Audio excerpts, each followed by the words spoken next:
नमस्कार मित्रों, स्वागत है आपका एक बार फिर से Kumar Gaurav current affair class notes में। और मैं आपका साथी मनमोहन सविता आप सभी के लिए एक बार फिर से लेकर हाजिर हूँ। आप सभी के लिए करंट अफेयर के क्लास नोट्स जो आपके सभी कॉम्पिटेटिव एग्जाम की दृष्टि से काफ़ी ज़्यादा इंपॉर्टेंट रहने वाले हैं। आज की क्लास बहुत ज़्यादा महत्वपूर्ण है, तो सभी साथी क्लास को अंत तक अवश्य देखना। बहुत ही इंपॉर्टेंट फैक्टों के साथ आज आपसे इस पूरी वीडियो पर चर्चा करने वाला हूँ। पूरे पेशेंस के साथ अंत तक वीडियो को देख लेना, कहीं ना कहीं ये आपके लिए बहुत ज़्यादा हेल्पफुल होने वाली है क्लास, जो मैंने आपके लिए बहुत ही शिद्दत के साथ तैयार की है। तो आइए शुरुआत करते हैं पहले क्वेश्चन से। और पहला क्वेश्चन आपकी स्क्रीन पर आपको दिख रहा होगा। आर्कटिक अभ्यास कौन सा है? आर्कटिक अभ्यास जो कि हाल ही में इसको आयोजित किया गया था, कहाँ पर? फिनलैंड में। ठीक है, सभी बातें जानेंगे हम लोग। देखिए, इसको आयोजित कराया किसने? तो नाटो। इसके बारे में आप लोग जानते होंगे, नॉर्थ अटलांटिक ट्रीटी ऑर्गेनाइजेशन के नाम से जानते हैं। इसकी स्थापना 4 अप्रैल 1949 में हुई थी और इसका हेडक्वार्टर है ब्रुसेल्स में।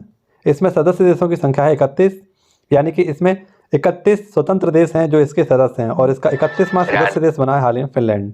कौन बना है? फिनलैंड हाल ही में इसका 31वां सदस्य देश बना है। देखो, नाटो के द्वारा एक और आपका युद्धाभ्यास है जो कराया जाता है, जिसे बोलते हैं एयर डिफेंडर। ये एयर डिफेंडर आपका कहाँ किया गया था? जर्मनी में किया गया था।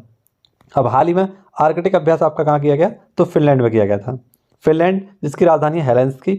हाल ही में यहाँ के नए राष्ट्रपति बने थे। इसका नाम आप लोग कमेंट बॉक्स में मुझे बताइए। मैन रहीम रेखा, देखिए आप सभी ने मैप में देखा होगा, तो आपको भी दिखाऊंगा अभी थोड़ी देर बाद। मैन रहीम रेखा ये फिनलैंड और रूस के मध्य है। किसके? फिनलैंड और रूस के मध्य है। ऐसे ही फिनलैंड को हम क्या कहते हैं? हजारों झीलों का देश कहते हैं। और हाल ही में जो विश्व खुशहाली सूचकांक जो आया था आपका, उसमें शीर्ष स्थान पर कौन था? तो आपका फिनलैंड ही था। तो फिनलैंड से आपको ये सारी बातें याद रखनी है, नाटो से आपको ये सारी बातें याद रखनी है, नॉर्थ अटलांटिक ट्रीटी ऑर्गेनाइजेशन से। ठीक है, याद रहेगा आपको। देखिए, नेक्स्ट क्वेश्चन है आपका ब्रिक्स। ब्रिक्स के बारे में जानते हैं सारी बातें। क्वेश्चन देखिए, क्वेश्चन में आपसे पूछा गया है क्या कि ब्रिक्स के विदेश मंत्रियों की बैठक, तो हाल ही में विदेश मंत्रियों की बैठक हुई है ब्रिक्स के। ये कहाँ पर आयोजित की गई? आपकी दक्षिण अफ्रीका। और दक्षिण अफ्रीका में भी कहाँ पर? तो जोहान्सबर्ग में इसका आयोजन किया गया है। क्योंकि 2023 की जो ब्रिक्स की बैठक है वो कहाँ होने वाली है? आपकी जोहान्सबर्ग में होने वाली है। आइए समझते हैं ब्रिक्स के बारे में। वर्ष 2009 में, कब साथियों? वर्ष 2009 में ब्राज़ील, रूस, भारत, चीन ने एक आर्थिक संगठन यानी कि ब्रिक की स्थापना की थी। किसकी? ब्रिक की स्थापना की थी। ठीक है, और इसकी संकल्पना कब आई थी? तो 2001 में इसकी संकल्पना आई थी। किसके द्वारा? जिम ओ नील के द्वारा इसकी संकल्पना दी गई थी। इसका प्रथम शिखर सम्मेलन कब हुआ था? तो आप सब लोग याद रखना, इसका प्रथम शिखर सम्मेलन हुआ था 16 जून को। कब हुआ था?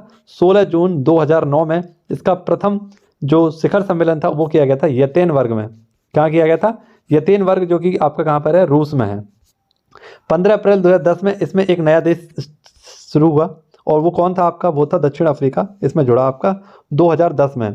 ठीक है, 2010 में इसमें जुड़ा, और इसमें सदस्य देशों की संख्या हो गई 5। तो आज वर्तमान में ब्रिक्स में कितने देश हैं? 5 देश हैं। इसीलिए इसको 5R संगठन भी कहा जाता है।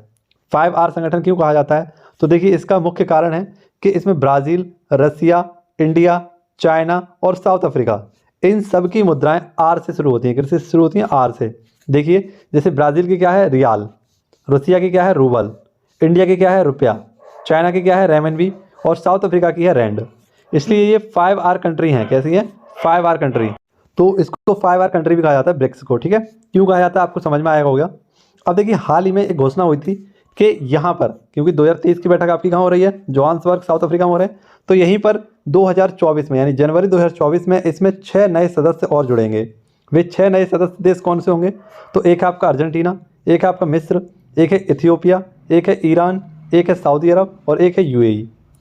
अर्जेंटीना की राजधानी ब्यूनस आयर्स, मिस्र की राजधानी काहिरा है, इथियोपिया की राजधानी आदिश अबाबा, और ईरान की राजधानी तेहरान, सऊदी अरब की राजधानी रियाद, और अबू धाबी किसकी राजधानी है? यूएई की। तो ये 6 नए सदस्य देश इसमें और जुड़ने वाले हैं। तो टोटल अब ब्रिक्स में कितने देश हो जाएंगे? 11। कितने हो जाएंगे? 11। देखिए, यहीं पर आपको याद रखना है कि ब्रिक्स की 13वीं बैठक कहाँ हुई थी? तो ब्रिक्स की 13वीं बैठक हुई थी अपने इंडिया में। ठीक है, इससे आपसे पूछे 14वीं बैठक कहाँ हुई थी? तो ये हुई थी चाइना में। और 15वीं बैठक कहाँ हो रही है 2023 में? तो ये हो रही है आपकी साउथ अफ्रीका में। ठीक है, तो आप सब लोग याद रखना, ये 2023 में हो रही है, ये 2022 में हुई थी, और भारत में कब हुई थी? 2021 में इसका शुरुआत किया गया था। भारत में इसकी क्या की गई थी? बैठक की गई थी। ये आपको याद रखना है। ठीक है, और अगली बार इसकी कहाँ होगी बैठक? तो आप सब याद रखना कहाँ पर होगी? ब्राज़ील में होगी। देखिए, ब्रिक्स की एक बैंक है जिसका नाम है एनडीबी। ब्रिक्स की बैंक का नाम क्या है? एनडीबी। और इसका मुख्यालय कहाँ पर है? संघाई में। कहाँ पर है? संघाई में। और हाल ही में एनडीबी का जो नया सदस्य देश बना था वो कौन था? मिस्र। कौन था? मिस्र। और एनडीबी की पहली महिला अध्यक्ष बनी थी, उनका नाम है डिल्मा रूसेफ। ये ब्राज़ील की पूर्व राष्ट्रपति हैं डिल्मा रूसेफ। हाल ही में एनडीबी की क्या बनी थी? सदस्य या इसकी हेड बनी थी। ठीक है, आप सभी को ये चीज़ें याद रखनी है। आई होप आपको ये सारी चीज़ें समझ में आई होंगी, पसंद आई होंगी। इसके बाद देखते हैं हम लोग हमारे कुछ प्रमुख बैठकें हुई थी जिनके बारे में आपको बताऊंगा, आगे चलकर बताता हूँ। अगला क्वेश्चन देखते हैं हम। देखिए एक और महत्वपूर्ण क्वेश्चन, इस क्वेश्चन को पूरा अवश्य देखना, आप लोगों को बहुत पसंद आने वाला है ये क्वेश्चन। अगर पसंद ना आए तो वीडियो को यहीं छोड़कर चले जाना, और वीडियो पसंद आए तो वीडियो को लाइक करे बिना मत जाना आप लोग। ठीक है, बहुत अच्छा कंटेंट मैंने तैयार किया है। हालांकि आप सभी को पता है कि आपकी क्लास स्टार्ट होने वाली है कुछ ही समय में। ठीक है, तो आप सभी को पता है क्लास स्टार्ट होने वाली है आपकी। तो क्वेश्चन देखिए, क्वेश्चन नंबर 3 क्या कह रहा है आपका? पर्वतारोहण का कोर्स पूरा करने वाली पहली महिला एनसीसी कैडेट बनी है। तो पहले समझते हैं एनसीसी, इसने बोलते हैं नेशनल कैडेट कोड। इसकी स्थापना 16 अप्रैल 1948 में हुई थी। इसका मुख्यालय नई दिल्ली में है और इसके वर्तमान हेड है गुरमीत पाल सिंह, लेफ्टिनेंट जनरल गुरमीत पाल सिंह। तो ये एनसीसी कैडेट आप सभी को पता है ये सुरक्षा प्रदान यानी कि सबसे बड़ा एक युवाओं का संगठन है। ठीक है, जिसे बोलते हैं एनसीसी। ठीक है, और इसका हाल ही में पर्वतारोहण का पूरा कोर्स किया है किसने? शालिनी सिंह ने। किसने किया है? शालिनी सिंह ने। देखिए पर्वतों की बात आई है तो मैं सभी सातों महाद्वीप की सर्वोच्च चोटी जो है आप सभी के लिए उनके बारे में बताने वाला हूँ।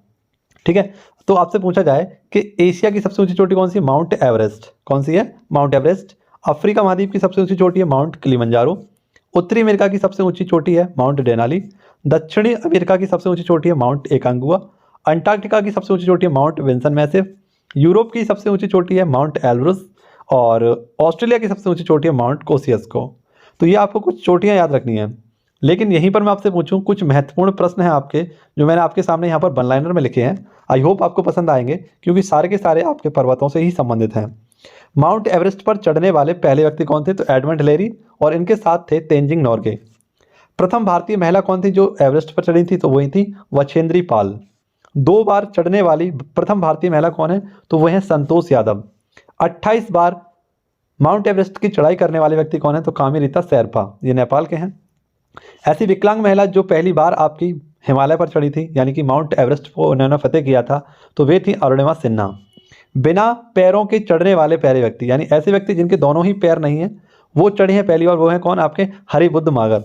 और आपसे पूछे कि दक्षिण भारत की या तमिलनाडु की पहली महिला जो माउंट एवरेस्ट पर चढ़ी थी उनका नाम है मुत्तमिज सैल्वी। पहली महिला वंदे भारत चालक कौन है? सुरेखा यादव। गुजरात हाईकोर्ट की पहली महिला जज कौन है? सोनिया बोकानी। सियाचिन ग्लेशियर पर तैनात होने वाली पहली महिला कौन है? तो कैप्टन शिवा चौहान। और उड़ीसा विधानसभा की पहली महिला अध्यक्ष कौन है? तो वह है प्रमीला मलिक। कौन है? प्रमीला मलिक। तो यहाँ पर मैंने आपको पर्वतों से संबंधित कुछ फैक्ट बताए और पहली महिलाओं के बारे में कुछ फैक्ट बताए। आई होप आपको वीडियो पसंद आई होगी। अगर वीडियो पसंद आई हो तो वीडियो को लाइक और शेयर करना ना भूलें, और जितने साथियों को जोड़ना चाहें आप इस क्लास से जोड़ सकते हैं बेस्ट रिवीजन के लिए। क्योंकि कहीं पर भी आप पढ़ रहे होंगे इतने बेस्ट तरीके से आपको करंट अफेयर का रिवीजन कोई नहीं करा होगा जितने बेस्ट तरीके से मैं कोशिश कर रहा हूँ आप सभी को पढ़ाने की। तो इस मेहनत को समझिए, इसके पीछे का आप लोग देखिए कितना मेहनत करता हूँ मैं आप सभी के लिए, सारे के सारे फैक्ट लिखता हूँ आपके लिए। ठीक है, तो सपोर्ट करिए आप सभी लोग, और सपोर्ट करने के लिए आप चैनल को सब्सक्राइब जरूर करिए और वीडियो को शेयर जरूर करिए। ठीक है, नेक्स्ट है आपके सामने आईसीसी वर्ल्ड कप 2023 के बारे में थोड़ा सा बता देते हैं। आईसीसी वर्ल्ड कप वैसे तो आपको पता ही है सारी बातें, ये बार बार दोहराने से भी काफ़ी ज़्यादा डिप्रेशन में जाने का मन करता है, लेकिन नहीं, ऐसा नहीं करना है। थोड़ा सा मजबूती के साथ आप सभी को हौसला बुलंद रखना होगा। लेकिन इसके जो भी फैक्ट हैं उनको बताने की कोशिश कर रहा हूँ आप सभी को। तो देखिए क्रिकेट विश्व कप 2023 कौन सा है? तो क्रिकेट विश्व कप 2023 का विजेता आप सभी को पता है कौन है। तो उससे पहले हम जान लेते हैं सारी बातें आईसीसी वर्ल्ड कप 2023 की। इसका मेजबान देश कौन था? तो भारत था। इसका संस्करण कौन सा था? तो 13वां संस्करण था। इसका शुभंकर क्या था? तो क्रिप्टोवर्स, जो कि एक महिला और एक पुरुष के रूप में था। महिला का नाम विलेज था और पुरुष का नाम टोक था। महिला बॉलिंग कर रही थी और पुरुष बैटिंग कर रहा था। ठीक है, तो इसका 13वां संस्करण अपने भारत में आयोजित किया गया और इस 13वें संस्करण का जो विजेता रहा वो कौन रहा? ये रहा ऑस्ट्रेलिया। कौन रहा? ऑस्ट्रेलिया। जैसे अगर 13वां संस्करण अभी हुआ है तो इससे पहले 12वां संस्करण हुआ होगा, ये 2019 में हुआ था और इसका विजेता था इंग्लैंड, न्यूजीलैंड को हराकर। पहला संस्करण इसका 1975 में हुआ था, वेस्ट इंडीज़ और इंग्लैंड के मध्य हुआ था, और उस समय से किसने जीता था? वेस्ट इंडीज़ ने जीता था इंग्लैंड को हराकर। लेकिन 13वां संस्करण आप सभी को पता है, तो 13वें संस्करण में आपका 2023 में विजेता रहा है ऑस्ट्रेलिया। ऑस्ट्रेलिया 6ठी बार इसका क्या रहा है, विजेता रहा है। और विजेता रहा है भारत, जो 2 बार इसका विजेता रहा है, एक 1983 में और एक 2011 में इसका विजेता रहा है। ठीक है, देखिए ऑस्ट्रेलिया 6 बार कब कब, तो 1987 में, 1999 में, 2003, 2007, 2015, 2023 में इसका विजेता रहा है। लेकिन आपसे पूछे 2023 में मैन ऑफ द सीरीज कौन है, तो वे हैं आपके विराट कोहली सर्वाधिक रनों के लिए। सर्वाधिक रन किसके हैं, तो विराट कोहली के। और सर्वाधिक विकेट किसके हैं, तो वो है मोहम्मद शामी के। भारत 4 बार फाइनल में पहुंचा है, 1983 में पहुंचा, 2003 में पहुंचा, 2011 में पहुंचा और 2023 में पहुंचा। ठीक है, जिसमें सर्वाधिक शतक किसने लगाए थे, तो आप सभी को पता है सर्वाधिक शतक जो वर्ल्ड कप में लगाए हैं वो किसने लगाए हैं, रोहित शर्मा ने। भारत कोई भी मैच नहीं हारा था सिवाय फाइनल के। लेकिन आईसीसी वर्ल्ड कप 2027 में कहाँ पर होगा, क्योंकि 4 साल बाद होता है वर्ल्ड कप आपका, और इसका 14वां संस्करण 2027 में होगा साउथ अफ्रीका, नामीबिया और जिम्बाब्वे में, यानी कि अफ्रीका महाद्वीप में इसका 14वां संस्करण होने वाला है। देखिए क्रिकेट संबंधित आपकी कुछ ट्रॉफियां हैं जो किसने जीती हैं, उनके बारे में जान लेते हैं। तो रणजी ट्रॉफी ये किसने जीता, आपका सौराष्ट्र ने। सैयद मुश्ताक अली ट्रॉफी ये आपकी पंजाब ने जीती है। विजय हजारे ट्रॉफी ये आपकी सौराष्ट्र ने जीती है। IPL 2023 की ट्रॉफी किसने जीती है, चेन्नई ने जीती है। एशिया गेम्स यानी जो एशियन गेम्स हुए थे आपके हांगजो चाइना में, इसमें इंडिया ने श्रीलंका को हराकर गोल्ड मेडल जीता था। और WPL यानी वुमेन प्रीमियम लीग में कौन जीता था, तो आपकी मुंबई महिलाओं की टीम जीती थी। एशिया कप कौन जीता, तो भारत किसको हराकर, श्रीलंका को हराकर। और टेस्ट चैंपियनशिप कौन जीता था, ये भी ऑस्ट्रेलिया जीता था। तो आई होप आपको ये ICC वर्ल्ड कप और क्रिकेट संबंधित कुछ महत्वपूर्ण ट्रॉफियों के बारे में थोड़ा सा मैंने आपको पढ़ाने की कोशिश की। ठीक है, आई होप आपको ये स्लाइड पसंद आई हो, तो वीडियो को लाइक जरूर करना, शेयर जरूर करना और दोस्तों के साथ इसे शेयर करना तो बिल्कुल ना भूलना। अगला क्वेश्चन है आपके सामने, स्पेन के प्रधानमंत्री। तो स्पेन के प्रधानमंत्री कौन है आपके, पेड्रो सांचेज, है ना। पेड्रो सांचेज यहाँ के नए प्रधानमंत्री बने स्पेन के। स्पेन की राजधानी क्या है, मैड्रिड। यहाँ की मुद्रा क्या है, तो यहाँ की मुद्रा है यूरो। और बुल फाइट यहाँ की क्या है, फेमस है। देखिए प्रधानमंत्री की बात आई है तो हम कुछ महत्वपूर्ण प्रधानमंत्री और राष्ट्रपतियों पर चर्चा कर लेते हैं। जैसे मैंने आपको कई बार इस क्वेश्चन का रिवीजन करा दिया है, एक और बार इस क्वेश्चन का हम रिवीजन करते हैं। टाइम मैगजीन ने किसे अपनी कवर स्टोरी में जगह दी है, तो शेख हसीना है, जो कि हमारी प्रधानमंत्री है कहाँ की, बांग्लादेश की।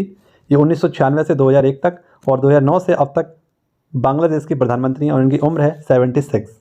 ठीक है, अब देखिए कुछ महत्वपूर्ण प्रधानमंत्री आपके, जैसे न्यूजीलैंड के प्रधानमंत्री कौन है, क्रिस्टोफर लक्सन, ये होंगे अभी। इजराइल के कौन है, बेंजामिन नेतन्याहू। इटली की कौन है, जॉर्जिया मेलोनी। थाईलैंड की कौन है, थैवासिन। सिंगापुर के कौन है, सनमुंगरत्ना। ईरान के हैं इब्राहिम रईसी और जापान के हैं फूमियो किस्दो। ऐसे ही प्रमुख राष्ट्रपति देख लीजिए, फ्रांस के इमैनुअल मैक्रोन, इंडोनेशिया के हैं जोको विडोडो, जापान के हैं नारुहितो, बांग्लादेश के हैं शहाबुद्दीन चप्पू, अमेरिका के हैं जो बाइडन, ब्राज़ील के हैं लुला डी सिल्वा और चिली के हैं गैब्रियल बोरेक। देखिए नीचे क्वेश्चन आ गया है तो इसका भी मैं आपको रिवीजन करा देता हूँ, क्योंकि ऐसे क्वेश्चन हमें बार बार नहीं मिलते हैं, लेकिन रिवीजन के तौर पर हम इनको पढ़ ही लेते हैं।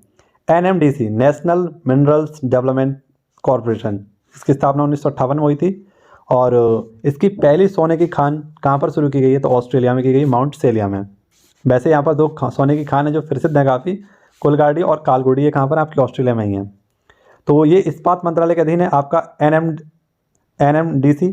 इसकी ब्रांड एम्बेसडर कौन है, निखत जरीन। और लोह उत्पादक का सबसे बड़ा संगठन है ये आपका सहायक कंपनी है इसकी लेगेसी द्वारा।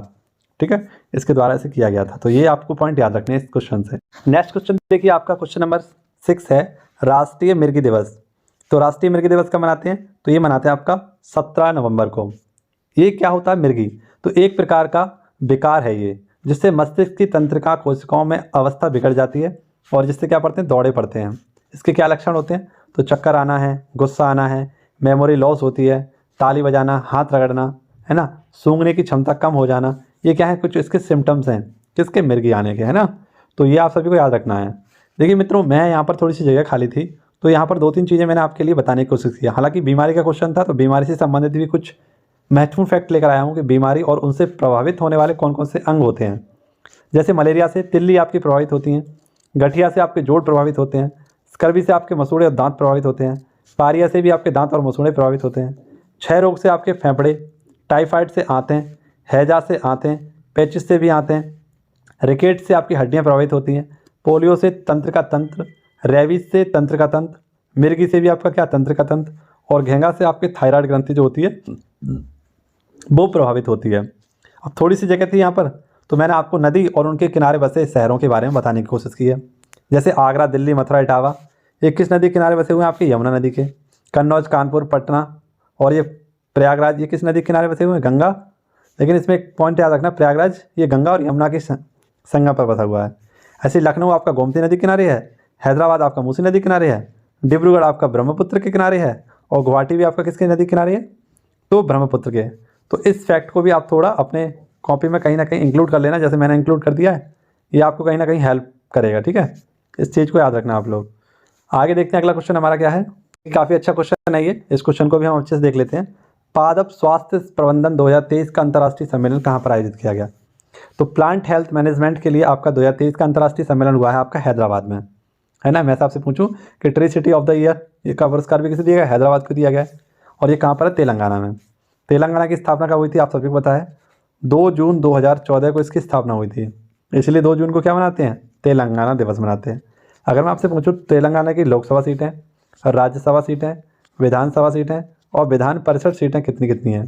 तो लोकसभा सीटें यहाँ की 17, राज्यसभा सीटें यहाँ की 7, विधानसभा सीटें 119 और विधान परिषद सीटें यहाँ की 40।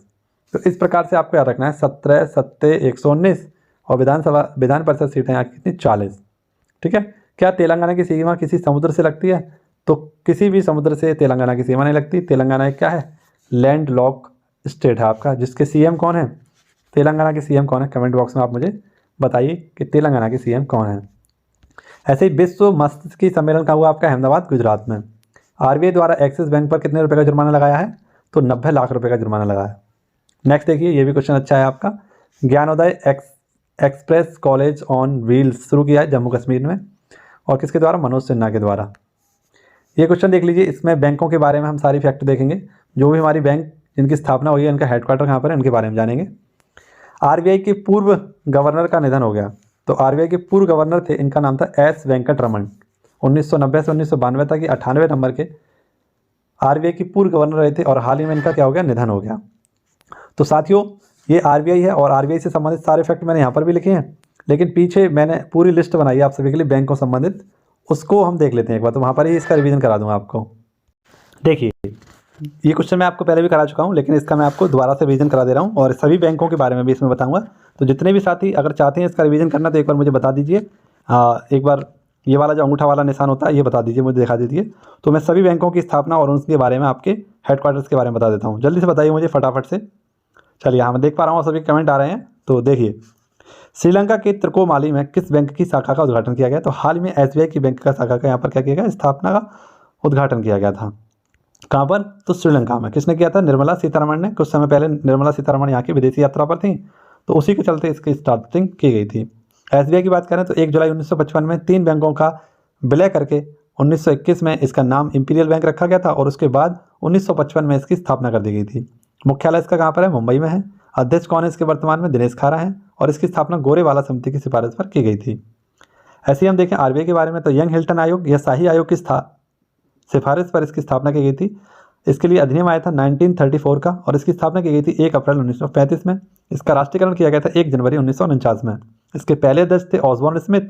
इसके पहले भारतीय गवर्नर थे सीडी देशमुख, और वर्तमान इसके अध्यक्ष हैं 25वें नंबर के शक्तिकांत दास। ऐसी नाबार्ड बैंक है आपका, ये ग्रामीण बैंक है, एक ग्रामीण कृषि बैंक है। इसकी स्थापना 12 जुलाई 1982 में की गई थी। मुंबई में हेडक्वार्टर है इसका, और शिव रमन समिति की सिफारिश पर इसकी स्थापना की गई थी, और वर्तमान में इसके हेड हैं केवी साजी। ठीक है। देखिए, अब यहाँ पर देख लीजिए आपके कुछ बैंक हैं उनके स्थापना दिवस। जैसे पीएनबी बैंक यानी पंजाब नेशनल बैंक की स्थापना 1908 में हुई थी, न्यू दिल्ली में इसका हेडक्वार्टर है। बैंक ऑफ बड़ौदा 1908 में, इसकी भी स्थापना हुई थी, गुजरात में है। कैनरा बैंक 1906 में बेंगलोर में है। यूनियन बैंक 1919 बॉम्बे में है। बैंक ऑफ इंडिया 1906 बॉम्बे में है। Central bank of India 1911 Mumbai में है। यूको बैंक 1943 कोलकाता में है। बैंक ऑफ महाराष्ट्र 1935 पुणे में है। एक्सिस बैंक ये 1993 में मुंबई में है, और बंधन बैंक ये 2015 कोलकाता में है। तो आपने देखिए कुछ ही बैंक देखे होंगे जिनका हेडक्वार्टर बॉम्बे में ना हो, जबकि ज़्यादातर आपकी जो बैंक होती हैं उनका हेडक्वार्टर कहाँ पर होता है? मुंबई में होता है। लेकिन इसमें आपको एक और बात याद रखना है, सिडबी बैंक। अगर आपसे पूछे सिडबी बैंक का मुख्यालय कहाँ पर है, तो यह है आपका लखनऊ में। कहाँ पर है? लखनऊ में। ये आपका याद रखना है, ठीक है। श्रीलंका के बारे में आप लोग जान लीजिए। राजधानी क्या है इसकी? श्री जगवर्धनपुरे कोट्टे। यहाँ के प्रधानमंत्री कौन है? तो इनका नाम याद रख लेना आपको, दिनेश गुणवर्धने। कौन है? दिनेश गुणवर्धने। और यहाँ के प्रेसिडेंट यानी राष्ट्रपति हैं विक्रम रणरे सिंधे। श्रीनेक्स और मित्र शक्ति ये भारत और श्रीलंका के मध्य होता है, ठीक है। तो ये थे साथियों आपके करंट अफेयर के क्लास नोट्स। अब आप सभी के लिए इम्पोर्टेंट फैक्ट RO के लिए सेट नंबर 4 पर हम बात करेंगे, और इसमें पहले मैं आपको कुछ महत्वपूर्ण टॉपिकों पर चर्चा कराऊंगा। जैसे प्रमुख सैनिक प्रशिक्षण आपके संस्थान हैं। देखिए, जैसे नेशनल डिफेंस एकेडमी कहाँ पर है? आपकी खड़गवाला यहाँ पर है। नेशनल डिफेंस कॉलेज कहाँ पर है? आपका नई दिल्ली में है। इंडियन मिलिट्री एकेडमी कहाँ पर है? देहरादून में है। एयरफोर्स एकेडमी ये आपकी हैदराबाद में है। इंडियन नेवल एकेडमी ये आपकी कोचीन में है। एयरफोर्स एडमिनिस्ट्रेटिव कॉलेज ये आपका कहाँ पर है? कोयम्बटूर में है। और डिफेंस सर्विसेज स्टाफ कॉलेज ये आपका वेलिंगटन में है। तो इस प्रकार से आपको जो सैनिक प्रशिक्षण यानी जो आपके आर्मी ट्रेनिंग इंस्टीट्यूट होते हैं उनके बारे में ये है। अब देखिए, 2 रंगों के मिश्रण से बने रंग, ये बहुत अच्छे फैक्ट हैं। ये आपके RO और ARO में बहुत ज़्यादा, अगर आप टेस्ट सीरीज लगाते हैं तो वही सारे टॉपिक मैं उठाकर लेकर आता हूँ जो आपके लिए इंपॉर्टेंट हैं। तो लाल और जब नीले रंग को मिलाया जाता है तो आपका बनता है मैजेंडा, है ना। ऑरेंज कलर बाओ बाओ बाओ, रेड कलर बाओ बाओ बाओ, आपने देखा होगा, सुना होगा काफ़ी बार, ये तो काफ़ी ज़्यादा ट्रेंड में चल रहा है। इसी प्रकार से इसे याद करने की कोशिश करिए आप। लाल और नीला रंग मिलाएंगे तो कौन सा? मैजेंडा बनेगा। लाल और हरा मिलाएंगे तो पीला बनेगा। लाल और नीला मिलाएंगे तो पिकॉक नीला बनेगा। लाल और पिकॉक नीला मिलाएंगे तो सफ़ेद बनेगा। हरा और मैजेंडा मिलाएंगे तो सफ़ेद बनेगा। नीला और पीला मिलाएंगे तो सफ़ेद बनेगा। लाल, हरा और नीला मिलाएंगे तब भी क्या बनेगा? सफ़ेद बनेगा। ठीक है। अब आप लोग कमेंट बॉक्स में मुझे बताएंगे कि हमारे प्राइमरी कलर कौन कौन से हैं। इन प्राइमरी कलरों के आपको नाम मुझे बताने हैं कमेंट बॉक्स में। फटाफट से मैं देखना चाहूँगा कि कलरों के बारे में किस किस को ज्ञान है और प्राइमरी कलर हमारे कौन कौन से होते हैं उनके बारे में आपको बताना है। नेक्स्ट है हमारा रोग और उनके टीके। जैसे टीबी और तपेदिक का ये आपका जो टीका होता है उसे हम कहते हैं BCG, बैसिलस कॉर्मेट गुरीन। डिप्थीरिया और टेटेनस का होता है DPT। काली खांसी का होता है आपका DPT। मस्पस का होता है या खसरा का होता है आपका MMR। पोलियो का होता है आपका पोलियो टीका। टाइफाइड का होता है आपका TAB, छोटी माता। और जर्मन खसरा का होता है रूबेला वैक्सीन। ये आपको याद रखना है।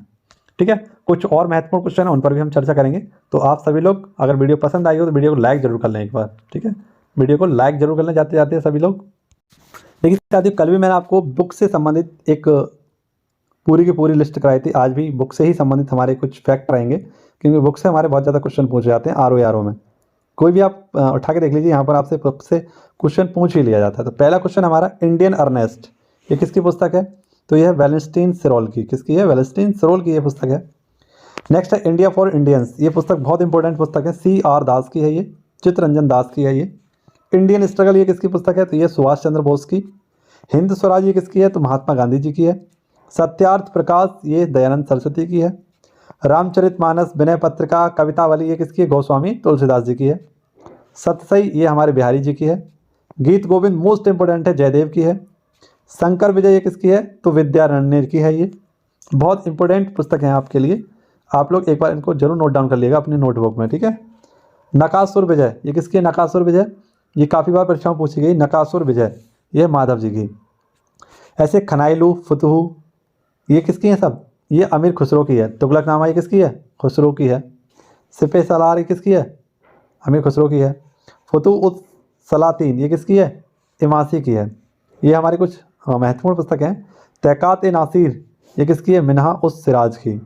ठीक है। तारीख ए फिरोज शाही मोस्ट इंपोर्टेंट है, शम्स ए सिराज अफीक की है। ये देखिए नेक्स्ट है आपका कौन सा है? औचित्य विचार चर्चा, ये किसकी है? आचार्य क्षेमेंद्र की है। काव्यानुशासन, ये किसकी है? हेमचंद्र की है। वेणी सहाय, ये भट्ट नारायण की है। हालांकि आपने नहीं सुनी होगी कभी, लेकिन इसीलिए मैं आपको रिवाइज करा रहा हूँ कि आप लोग एक बार इनको देख तो ले ही, फिर बार बार हम जब इसको पढ़ेंगे तो याद भी होने लगेंगी। नागानंद, प्रियदर्शना और रत्नावली किसकी है? तो हर्षवर्धन की है। भगवत गीता किसकी है? वेद व्यास जी की है। नाट्यशास्त्र किसकी है? भरत मुनि की है। पृथ्वीराज रासो मोस्ट इंपोर्टेंट है, Chand Bardai. Unhappy India, Lala Lajpat Rai. A Nation in the Making किसकी है? सुरेंद्र नाथ बनर्जी की है। ठीक है। नेक्स्ट देखिए इंडिया डिवाइडेड, दिख रहा होगा आपको मेरे ख्याल से। इंडिया डिवाइडेड, ये किसकी है? डॉक्टर राजेंद्र प्रसाद की। इंडिया मीन्स फ्रीडम, ये मौलाना अबुल कलाम आज़ाद की है। न्यू इंडिया, ये एनी बेसेंट की है। सोजे वतन, ये किसकी है? मुंशी प्रेमचंद की है। हिंदू पैट्रियाट, ये किसकी है? हरीश चंद्र की है। यहाँ पर आप लोग देखिए एक क्वेश्चन पूछा जाता है, प्रेमचंद्र को शुद्ध वर्तनी में लिखना है, तो ज़्यादातर हम लोग क्या लिख देते हैं इसको? प्रेमचंद्रन, यानी प्रेमचंद्र ऐसे लिखते हैं, लेकिन है क्या? प्रेमचंद। ये शुद्ध वर्तनी भी आप लोग याद रखना। ठीक है। नेक्स्ट देखिए आप लोग, हिंदू पैट्रियाट किसकी है? हिंदू पैट्रियाट, ये किसकी है? हरीश चंद्र मुखर्जी की। नील दर्पण दीनबंधु मित्र की है। भारती ये किसकी है? द्विजेंद्र नाथ टैगोर की है। होम एंड वर्ल्ड और गीतांजलि किसकी है? रविन्द्रनाथ टैगोर की है। माई एक्सपेरिमेंट विद ट्रुथ ये महात्मा गांधी जी की है। War of the Indian independence VD Savarkar. और भारत भारती मोस्ट इंपोर्टेंट पुस्तक है आपकी एक भारत भारती, ये किसकी है? मैथिली शरण गुप्त की। किसकी है? मैथिली शरण गुप्त की। और देखिए यहाँ पर भी मैथिली शरण गुप्त की भी आप लोग बर्तनी देख लीजिए, पूछा जाता है पेपर में, काफ़ी बार मैंने इसको प्रैक्टिस सेट में देखा है। मराठा किसकी है? बाल गंगाधर तिलक की। भारत दुर्दशा भारतेंद्र हरिश्चंद्र। वंदे मातरम अरविंद घोष। वदरंगा ये मोहम्मद इकबाल। और गीता रहस्य है बाल गंगाधर तिलक की। तो इस प्रकार से आपको कुछ महत्वपूर्ण पुस्तकों के बारे में याद रखना था। आइए देखिए कुछ वन लाइनर क्वेश्चन और कराता हूँ आपको। देखिए यहाँ पर आपको दिख पा रहा होगा, तृतीय एंग्लो अफगान युद्ध कब हुआ था? 1919 से 1921 तक। भारत चीन युद्ध 1962। भारत पाकिस्तान प्रथम युद्ध ये 1965। द्वितीय भारत पाक युद्ध 1971। और तृतीय पाकिस्तान युद्ध ये कब हुआ था? 1999 में। कुछ ऐतिहासिक लड़ाइयाँ और हैं हमारी, ये देख लीजिए। जैसे बहुत ही इंपॉर्टेंट है हाइडे स्पीच या झेलम का युद्ध कब हुआ था? ये हुआ था 326 बीसी में, सिकंदर और पोरस के मध्य हुआ था ये। इसी प्रकार कुछ ऐतिहासिक युद्ध में उसकी तिथियां नीचे दी गई हैं, इनको हम देख लेते हैं एक बार। जैसे कलिंग का युद्ध कब हुआ था आपका? तो ये हुआ था 261 बीसी में, अशोक और कलिंग के प्रशासकों के मध्य ये लड़ा गया था। थानेश्वर का युद्ध ये 1014 में गजनवी और अनंगपाल के मध्य लड़ा गया था। तराइन का प्रथम युद्ध 1191 में पृथ्वीराज चौहान और मोहम्मद गौरी के मध्य लड़ा गया था। तराइन का द्वितीय युद्ध ये 1192 में पृथ्वीराज चौहान और मोहम्मद गौरी के मध्य लड़ा गया। चंदावर का युद्ध 1194 में गौरी और जयचंद के मध्य। पानीपत का प्रथम युद्ध 1526 में बाबर और इब्राहिम लोदी। खानवा का युद्ध 1527 बाबर और राणा सांगा। चंदेरी का युद्ध 1528 बाबर और मेदिनी राय के मध्य। घाघरा का युद्ध ये कब हुआ था? 1529 में बाबर और अफगानों के मध्य। चौसा का युद्ध 1539 में शेर शाह और हुमायूं के मध्य। कन्नौज का युद्ध 1540 में हुआ, शेर शाह और हुमायूं के मध्य। पानीपत का द्वितीय युद्ध 1556 में हुआ, अकबर और हेमू के मध्य। नेक्स्ट है तालीकोटा का युद्ध, ये 1565 में हुआ था, विजयनगर साम्राज्य का पतन हुआ इसमें। हल्दीघाटी का युद्ध 1576 में अकबर और महाराणा प्रताप के मध्य। प्लासी का युद्ध 1757 अंग्रेजों और सिराजुद्दौला के मध्य। वेदरा का युद्ध 1759 में हुआ, अंग्रेजों और डचों के मध्य। वांडीवॉस का युद्ध 1760 में हुआ, अंग्रेजों और फ्रांसीसियों के मध्य। तो ये कुछ आपके युद्ध थे, इनको आप लोग याद करिए। और आई होप आपको क्लास पसंद आई होगी, क्योंकि ये युद्धों में आपकी मैचिंग आपसे कराया था कि इस सन में कौन सा युद्ध, इस सन में कौन सा युद्ध, इस सन में कौन सा युद्ध, इस सन में कौन सा युद्ध। तो ऐसा करके पूरा आपका युद्ध के बारे में आपसे पूछा जाता है। तो आई होप ये चीज़ आप समझ पा रहे होंगे, अगर आप लोग प्रैक्टिस सेट लगा रहे होंगे तो मेरी भावनाओं को समझ पा रहे होंगे कि मैं आपको क्या समझाना चाहता हूँ। ठीक है, तो क्लास ज़्यादा बड़ी नहीं कर सकता मैं, बड़ी क्लास करता हूँ तो कमेंट आते हैं कि सर आपकी क्लास बड़ी है काफ़ी, इसको थोड़ा सा छोटा करिए। लेकिन हाँ, मैं कम समय में आपको बेहतर और अच्छा और ज़्यादा कंटेंट देने की कोशिश करता हूँ, जो आपके लिए काफ़ी कामयाब होगा। तो जो भी साथी पूरी क्लास देखते होंगे उन्हें ये क्लास समझ में भी आती होगी, अच्छी भी लगती होगी कि किस प्रकार से मैं पूरा कंटेंट आपके लिए तैयार करता हूँ। ठीक है, तो ये आज की आपकी क्लास थी, आई होप आपको पसंद आई होगी। ऐसे ही मेरे साथ बने रहने के लिए आप लोग चैनल को सब्सक्राइब कर लीजिए, अच्छा सा कमेंट करिए और एक बार वीडियो को शेयर कर दीजिए। चलिए मिलते हैं आपसे फिर अगली वीडियो में, तब तक के लिए खुश रहें, मस्त रहें, व्यस्त रहें और पढ़ते रहें। जय हिंद, जय भारत, वंदे मातरम, भारत माता की जय।